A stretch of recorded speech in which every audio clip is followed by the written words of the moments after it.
उड़ाया जाता। आमीन। अपने पड़ोसी को बोलो कि तू जो कुछ बोएगा तू वही काटेगा। तू अपनी जिंदगी में आज जो कुछ भी बो रहा है तू वही काटेगा। आमीन आमीन। क्या लिखता है परमेश्वर का वचन इसके अंदर कि धोखा ना खाओ परमेश्वर ठट्ठों में, यानी परमेश्वर मौज मस्तियों में मजाक में नहीं उड़ाया जाता। मनुष्य अपनी जिंदगी में जो कुछ भी बोता है वही वो अपनी जिंदगी में काटता है। हालेलुया। आज आप लोग परेशान हो, आज आप लोग रोते हो, आज आप लोग कर्जे में हो, आज आप लोगों का जीवन श्रापित है, आपके घरों में बरकत नहीं है, आपके घरों में शांति नहीं है, आप बांझ हो, आपको कोई भी दिक्कत है आज आपकी जिंदगी में, उसका कारण आप हो। अगर आपने अपनी जिंदगी में किसी के जीवन में अगर आपने आंसू बोए हैं, आप आंसू काटोगे। अगर आपने किसी की जिंदगी में धोखा बोया है, आप धोखा काटोगे। अगर आपने किसी के जीवन में किसी को रुलाया है, मारा है, पीटा है, घूस खाई है, किसी का हक मारा है, किसी का पैसा दबा के नोच लिया, पता नहीं चलेगा, किसी का अपमान किया है, किसी की बेइज्जती करी है, वही आज आप अपने जीवन में काट रहे हैं। हालेलुया। उसमें लिखा कि भले काम करने में साहस ना छोड़ो। और क्या लिखा कि परमेश्वर ठट्ठों में नहीं उड़ाया जाता। आज लोग अपनी परेशानियों का कारण परमेश्वर को बोलते हैं। पौलुस ने एक जगह कुरिन्थियों में लिखा कि एक इंसान अपने पाप की वजह से ही दुख भोग रहा है। परमेश्वर उसको दुख नहीं देता। परमेश्वर कभी कभी अपने बच्चों को दुख नहीं देता। परमेश्वर कभी अपने बच्चे को गरीब नहीं बनाता। परमेश्वर कभी किसी की मैरिज लाइफ खराब नहीं करता। परमेश्वर कभी भी अपने बच्चों को बांझ नहीं बनाता। ये आपका कसूर है कि आपने अपने जीवन में लोगों के साथ या अपने साथ क्या बोया है। आज आप बोलते हो परमेश्वर मेरी प्रार्थना नहीं सुनता, मेरे को परमेश्वर कोई बरकत नहीं देता, मेरा परमेश्वर सुनता नहीं, परमेश्वर मुझे फाइनेंस की बरकत नहीं देता, परमेश्वर मेरे घर में शांति नहीं देता। आपने परमेश्वर के साथ क्या बोया पहले आप देखो। बाइबल में लिखा, यीशु मसीह ने कहा ना मैं तुझे छोड़ूंगा, ना मैं तुझे त्यागूंगा और ना मैं तुझे धोखा दूंगा। यानी कि परमेश्वर भी धोखा देता है। इसका मतलब बाइबल में लिखा कि ना मैं तुझे छोड़ूंगा, ध्यान से सुनो इस वचन को, कि ना मैं तुझे त्यागूंगा, ना मैं तुझे धोखा दूंगा। यानी कि परमेश्वर भी धोखा देता है उन लोगों को जो परमेश्वर को धोखा देते हैं। आज आप परमेश्वर के साथ वफादार नहीं हो, प्रार्थनाओं में वफादार नहीं हो, चर्च में वफादार नहीं हो, बोने में वफादार नहीं हो, उपवास करने में वफादार नहीं हो, आराधना करने में वफादार नहीं हो, कोई सेवा दी है सेवा में वफादार नहीं हो, वो आपके साथ वफादारी क्यों दिखा रहे हैं? हालेलुया। आप बोलते हो परमेश्वर मेरा पति मुझे धोखा देता है, मेरा पत्नी मुझे धोखा देती है, ऑफिस के लोग मुझे धोखा देते हैं, संसार मुझे धोखा देता है। आप अपनी जिंदगी को चेक करो, क्या आप परमेश्वर को धोखा देते हो या नहीं देते हो? आज प्रेयर की, कल प्रेयर नहीं की, इस संडे चर्च गए, अगले संडे चर्च नहीं जाएंगे क्योंकि अगले संडे रिश्तेदारों ने घर पे आने। जी अब हमें गवाही मिल गई, हमारे पास बच्चा नहीं था, हमें बच्चा मिल गया। अब कौन? परमेश्वर। परमेश्वर ने हमें बड़ी बीमारी से आजाद कर दिया। कौन? परमेश्वर। क्या ये आपने परमेश्वर को धोखा नहीं दिया? हाँ कि नहीं? लोगों को गवाही मिलती है, लोग दुष्ट आत्माओं से आजाद होते हैं, लोगों की गंदी गंदी बीमारियां जाती है, उसके बाद वो चर्च आना छोड़ देते हैं। क्या आप परमेश्वर को धोखा दे रहे हो या नहीं दे रहे हो? उसके बाद क्यों रोते हो कि इस संसार में मुझे धोखा मिला? आज लोग आपकी बेइज्जती कर रहे हैं, आज लोग आपको लानते दे रहे हैं, आज लोग आपको बेवजह श्राप दे रहे हैं, जहां भी जाते हो आपकी इज्जत नहीं होती। क्या आपने परमेश्वर के साथ ऐसा नहीं किया? क्या आपने परमेश्वर के लोगों के साथ ऐसा नहीं किया? बहुत सारे ऐसे लोग हैं जो पास्टरों का आदर नहीं करते, बाहर जाते हैं उनका भी लोग आदर नहीं करते। क्यों? क्योंकि आप यहोवा के लोगों का आदर नहीं करते। आज आप जो कुछ भी बोल रहे हो, लिखा मनुष्य जो कुछ, अगर आप अच्छी चीजें बोलोगे आपको अच्छी चीजें मिलेंगी। अगर आप किसी की हेल्प करके आते हो, ऐसा होता है क्या अगर आप किसी की हेल्प कर रहे हो तो क्या रिटर्न में आपकी कोई हेल्प ना करे? ऐसा होता है क्या? होता है क्या आपके साथ? अगर आप किसी की सहायता करते हो और बाद में आपको सहायता की जरूरत पड़ा, वो पलट के आपको ये जवाब दे मैं तो तेरी सहायता नहीं करूँगा, ऐसा होता है? क्योंकि आपने क्या बोल दिया उसकी जिंदगी में? सहायता बोल दी। अगर आज आप जुबान चला रहे हो, बदतमीजी कर रहे हो, क्रोध कर रहे हो, रिवॉर्ड में आपको वही चीजें वापस मिल रही हैं। ये दुख किस चीज में? जो बीज आपने बोया वही फसल काट रहे हो। फिर आप क्यों करते हो कि परमेश्वर मेरी जिंदगी में शांति नहीं है? आपने किसी के जीवन में शांति बोई आज तक? आप कहते हो मेरा पति नहीं बचा, मेरे बच्चे नहीं बचे, मेरे घर में बहुत झगड़ा है। कितने लोगों को प्रचार करते हो जाके? अपने आप से पूछो, कितने लोगों को प्रचार करते हो? लोग मुझे कहते हैं तुम्हारा घर 6 महीने में कैसे बच गया? उस 6 महीने में मैंने अपने परिवार को तो नहीं बचाया, पर मैंने उन 600 लोगों को बचाया जिन्हें मैं नहीं जानती। तो जो मैंने बोया वो मैंने काटा। हालेलुया। जो मैंने बोया वो ही मैंने 6 महीने बाद अपने परिवार को बचता हुआ देख के काटता हुआ पाया। आप कितने लोगों को सुसमाचार देते हो? ये आप अपने आप से पूछो। उसमें लिखा मनुष्य जो कुछ बोता है वो वही काटेगा। आज आप दुखी हो, मेरा घर नहीं बचता, मेरा पति शराब पीना नहीं छोड़ता, मेरा पति चर्च नहीं आता। कितने लोग ऐसे इस चर्च में जिनको मैंने इन 4 सालों में कभी नहीं देखा, वो किसी रूह को बचा के चर्च में लेके आए। अकेले ही आते हैं, अकेले ही चले जाते हैं, क्योंकि उनके अंदर कोई बोझ नहीं है परमेश्वर को लेकर। फिर आप क्यों बोलते हो मेरा पति नहीं बचा, मेरे बच्चे नहीं बचे?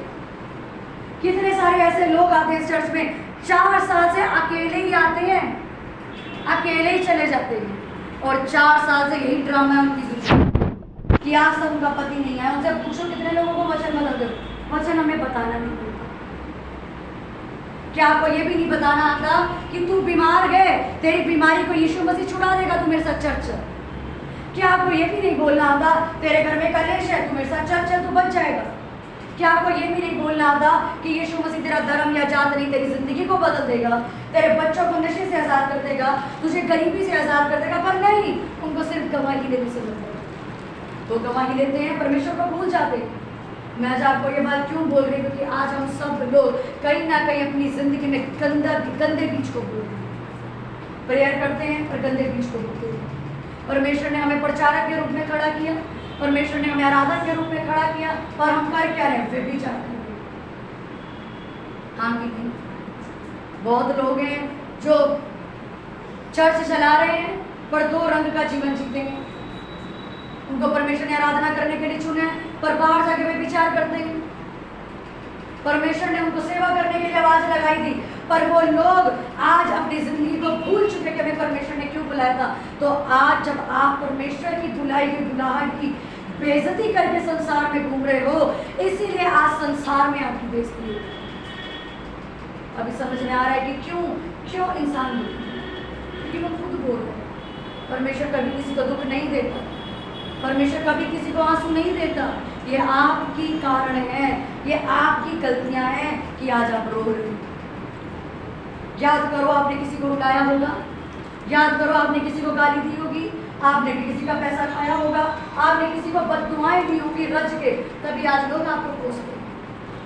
हाँ, इंसान लिखा है इसके अंदर, धोखा मत खाओ। आपको धोखा होता है, परमेश्वर आपकी परीक्षा करे, ऐसा नहीं होता। क्योंकि जब परमेश्वर परीक्षा करता है वो आपको हिम्मत देता है। जब परमेश्वर आपका टेस्ट लेता है तो लिखा उसके अंदर कि वो इतना दर्द नहीं देता जो आपसे सहा ना जाए, पर आपको तो ऐसा दर्द है जो साल हो गए खत्म ही नहीं हुआ। इसका मतलब ये आपकी बोई हुई गंदी फसल है जो आपने खुद बोई है। आपके घर में बरकत नहीं है, अपने आप को चेक करो कि आप दशमांश देने से अपने हाथों को रोक तो नहीं रहे। आपकी कमाई में बरकत नहीं है, अपने आप को चेक करो। क्या मैं जब चर्च जाता हूँ, जो मेरी कमाई का हिस्सा परमेश्वर ने बोने को बोला है, क्या मैं उस कमाई को यहोवा के आराधनालय में लेके जाता हूँ या नहीं? आप जो चोरी करके, मलाकी में लिखा, तुम दशमांश ना देके मेरे भवन में चोरी करते हो, इसलिए शैतान आपके पैसों की चोरी कर रहा है, इसलिए आपको कमाइयां फल नहीं रही। आप संडे चर्च ना आके अपनी नौकरियों पे जाके यहोवा को धोखा देते हो। बाइबल में लिखा, संडे सिर्फ मेरा दिन होगा। मेरे दिन को मनाने के बाद, आराधना करने के बाद, आनंद मनाने के बाद तुम जाओ, तुम्हें जहाँ जाना है। पर लोग अपनी बुद्धि चलाते हैं, पर जब परमेश्वर उनको सजा देने पे आता है, मालूम लगता है कि जो चर्च में समझाया जा रहा था वो सही समझाया जा रहा था। हालेलुया। आज आप जो यहोवा के साथ रो रहे हो वही आप अपनी जिंदगी में काट रहे हो। हालेलुया। क्या लिखा? क्योंकि जो अपने शरीर के लिए बोता है वो शरीर की कटनी और विनाश को करेगा। संडे चर्च ना आके आप क्या बोल रहे हो? अपने लिए विनाश को बोल रहे हो। लगी लगाई जॉबें छूट गई। क्यों छूट गई? क्योंकि आप शरीर के लिए बोल रहे हो। आप शरीर के लिए बोल रहे हो। 200 रुपए के पीछे लगे पड़े हो। आप जो 20,000 कमा रहे थे, परमेश्वर ने उस लायक भी नहीं छोड़ा। हालेलुया। क्या लिखा? तुम शरीर के लिए बोओगे। और क्या लिखा? कि तुम शरीर के द्वारा विनाश की कटनी को काटोगे। आप झूठ बोलते हो, लोग आपको झूठ बोलते हैं। आप किसी का दिल दुखा के आते हो, लोग आपका दिल दुखाते हो। आप किसी को चीट करते हो, अपनी जुबान देके मुकर जाते हो, लोग आपके साथ भी वही करते हो। आप परमेश्वर से गवाही लेके उसकी गवाही देना भूल जाते हो। वो यहोवा आपको दोबारा फिर कभी गवाही नहीं देता। उसको मालूम है कि झूठा है, ये गवाही लेके फरार है यहाँ से। हालेलुया। उसमें लिखा जो आत्मा के लिए बोता है वो आत्मा के द्वारा आनंद शांति की कटनी करेगा। कितने लोगों को आप सुसमाचार सुनते हो? अपने आप से पूछो। कितनी रूहें, जितने साल आपको, 7 साल हुए, 5 साल हुए, 4 साल हुए या 6 महीने हुए, अपने आप से पूछो अपना नाम लेके कि मेरे को 6 साल हो गए, मैंने कितनी रूहों को बचाया। आप कैसे उम्मीद कर सकते हो आपका परिवार भी बचाया जाए? लोग प्रेयर नंबर मुझे 24 घंटे फोन करते हैं, हमारा घर नहीं बचा, हमारा पति नहीं बचा। उनसे पूछो प्रचार कर दो। प्रचार नहीं करती, मैं घर बैठी रहती हूँ। दोबारा पढ़ती हूँ इस लाइन को, समझ आएगा। जो आत्मा के लिए बोता है वे आत्मा के द्वारा क्या काटेगा? अनंत जीवन को काटेगा। अगर आज आप किसी मरते हुए को प्रचार करोगे, परमेश्वर आपके घरों में जाके आपके पति को बचाएगा। अगर आज आप किसी नशे के लड़के को प्रचार करोगे, परमेश्वर आपके पति को नशे से छुड़ाएगा। क्योंकि क्या किया है आपने? वो चीज बोई है। अब ऐसा तो नहीं है अब आपने सेब का बीज बोया और आम की फसल काटोगे। आपने जो बोया वही काटोगे। समझ आ रही है कि नहीं आपको कि क्यों आपका घर नहीं बचा आज तक? क्यों आपके पति की कमाई में बरकत नहीं है? क्योंकि आपने हमेशा सेवा करने के लिए अपने हाथ को ऐसे किए। परमेश्वर के भवन में बोने के लिए आपने हमेशा अपने हाथ को पीछे खींचा है। नहीं, 5 रुपए बो दे, गला सड़ा फटा हुआ नोट बो दे। बाइबल में लिखा, मलाकी की पुस्तक के अंदर जब लोग जाते हैं उसको बोलते हैं ये सस्ती वाली भेड़ ले जा, लंगड़ी लूली भेड़ ले जा। उसमें कहा यहोवा ने कहा मेरे राज्य में लंगड़ी लूली भेड़े मत लेके आना, शुद्ध भेड़ों को लेके आना। लोगों की आप ऑफरिंग देखा करो, जब हम ऑफरिंग गिनते हैं फटा हुआ नोट उस पर टेप लगा के ऑफरिंग डाल देते हैं और सोचते हो आपको यहोवा बरकत देगा। वो आपको कोई बरकत नहीं देगा। आपने जो फाड़ के बोया है ना उसके अंदर, वो आपको फाड़ के ही बरकत देगा। आप किसको धोखा दोगे? मुझे धोखा दोगे, अपने घर को धोखा दोगे, अपने पति को धोखा दोगे। किसको धोखा दे रहे हो? यहोवा को धोखा दे रहे हो। वो धोखा घूम के आपके पास आ रहा है।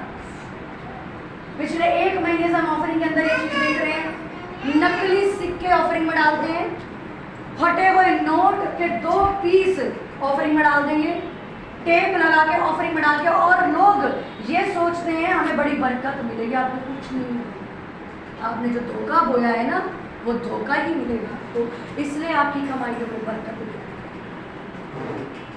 ये वचन अगर आज आप समझ जाओ तो आप अपनी जिंदगी में किसी के साथ कभी बुरा नहीं करोगे।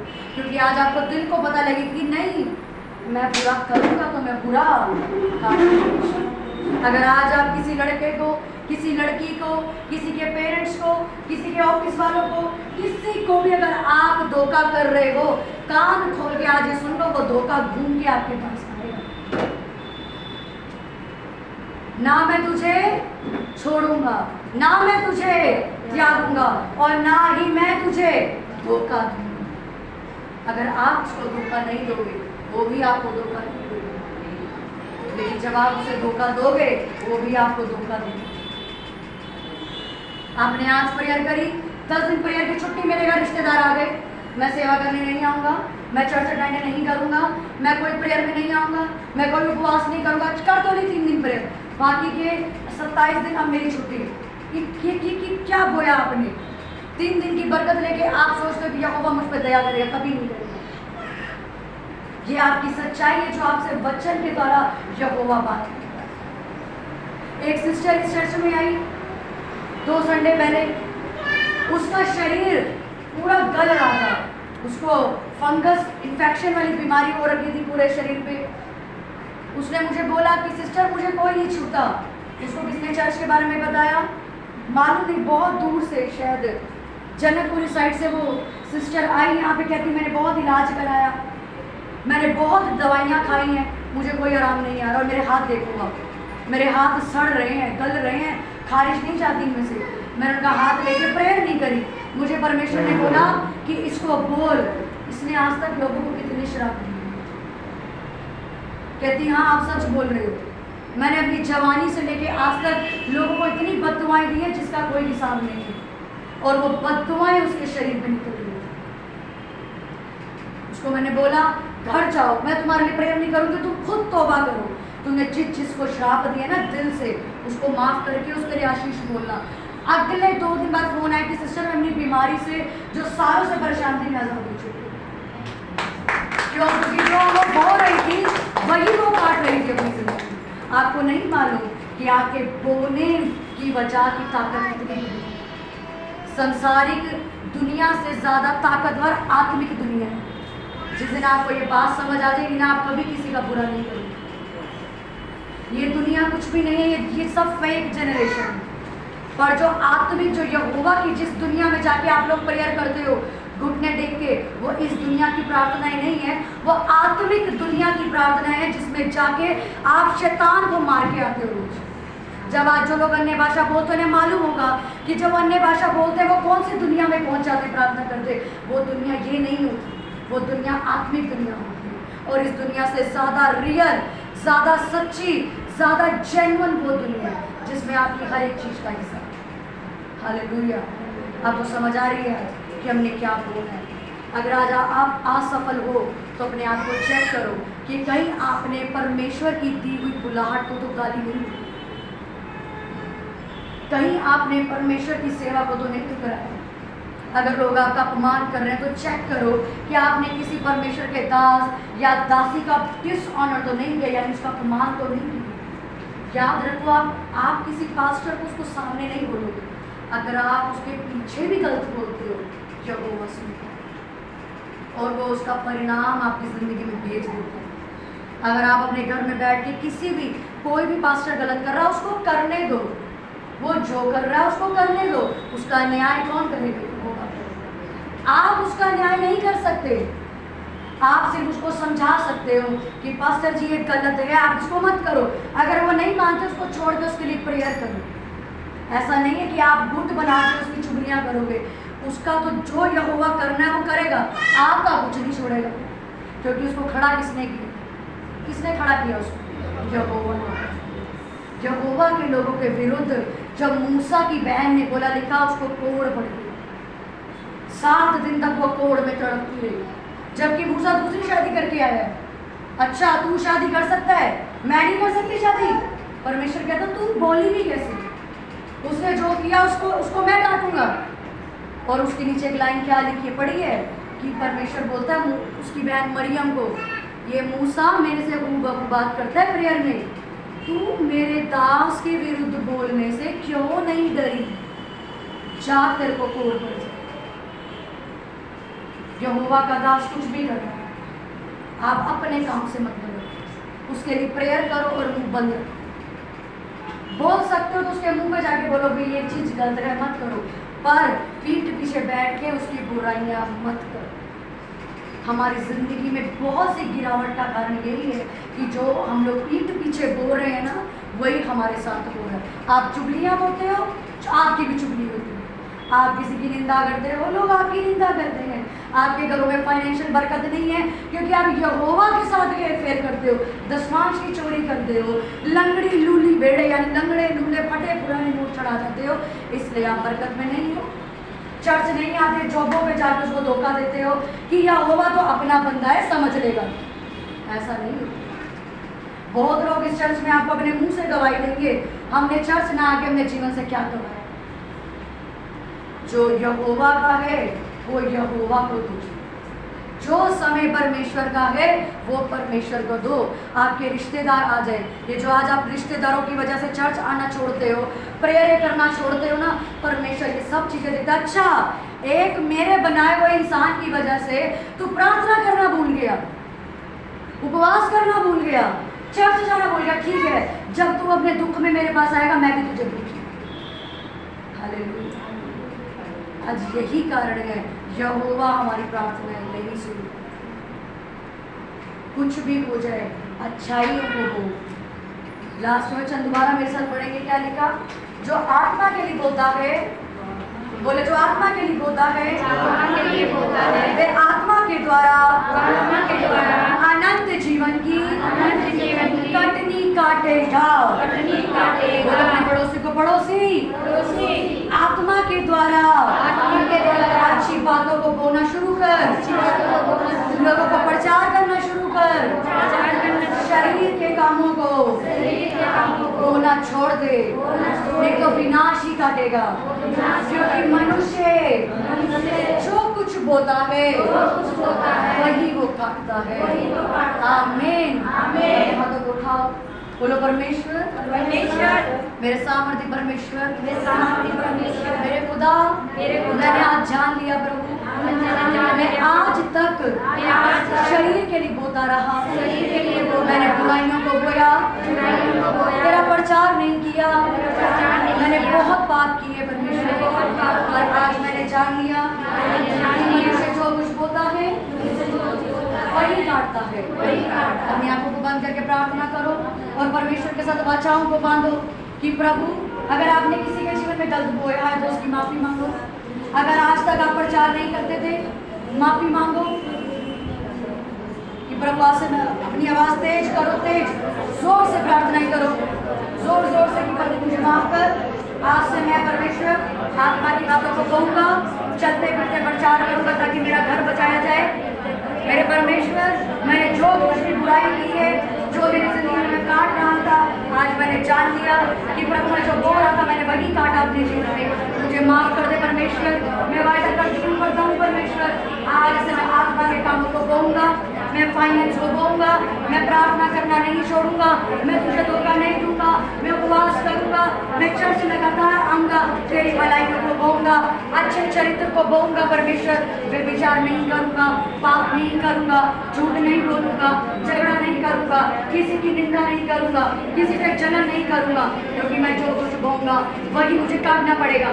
मैं कभी किसी को गाली नहीं दूंगा, क्योंकि मैंने जान लिया अगर मैं गाली दूंगा तो लोग भी मुझे गाली देंगे, अगर मैं तेरे को धोखा दूंगा ये दुनिया मुझे धोखा देगी। ये बोला मुझे क्षमा कर, मुझे माफ कर, आज से मुझे अपनी राहों पे लेके चलता हूँ, मुझे अपनी आत्मा की तरह चला परमेश्वर, कि मैं तेरे कामों को बोल सकूँ, मैं मसीह जीवन को बोल सकूँ, ताकि मसीह मुझ में प्रकट हो, मसीह मुझ में प्रकट हो, लोग मेरे अंदर यीशु मसीह तुझे देख सके, मेरा जीवन बदल जाए, मेरा चरित्र बदल जाए, मेरी बोली बदल जाए, मेरा स्वभाव बदल जाए। मैंने जितने बुरे काम किए मुझे माफ कर, मेरे अंदर लोग यीशु मसीह को देखे, मैं अपने अंदर धर्म का बीज, धार्मिकता का बीज बोता हूँ, मैं अपने अंदर तेरे चरित्र को बोता हूँ, मैं अपने अंदर वचन का बीज बोता हूँ, मैं अपने अंदर प्रार्थना का बीज बोता हूँ परमेश्वर, मुझे खड़ा कर, मुझे खड़ा कर, मेरे गुनाहों को माफ कर परमेश्वर, मेरे गुनाहों को माफ कर यहोवा परमेश्वर। मैंने आज तक आलस बोया, मैंने आलस की वजह से प्रार्थना ही नहीं की, मैंने आलस की वजह से उपवास नहीं किए, आलस की वजह से मैंने प्रचार नहीं किया, आलस ही मैंने काटा है परमेश्वर। आज तू भी मुझे बरकत देने के लिए आलस करता है यहोवा, मुझे माफ कर, मुझे माफ कर। मैंने जान लिया यहोवा कि मैं जो बोल रहा हूँ मैं वही काट रहा हूँ, मैं जो बोल रहा हूँ मैं वही काट रहा हूँ। मेरे परमेश्वर, मेरे परमेश्वर, बोलो परमेश्वर, अपने लहू से मुझे साफ कर, मुझे धो और साफ कर। मैंने जान लिया कि मैंने जो कुछ बोया है मैंने वही काटा है। सो हे परमेश्वर, मैं हर उस फसल को जो मैंने पाप के द्वारा बोई, मैं उसे उखाड़ के फेंकता हूँ, मैं उसे उखाड़ के नाश करता हूँ। परमेश्वर, तेरे वचन का बीज मैं बोता हूँ, आज से मेरे जीवन में तेरा नाम ऊंचा हो, लोग मेरे अंदर तेरे नाम को देखें, तेरे चरित्र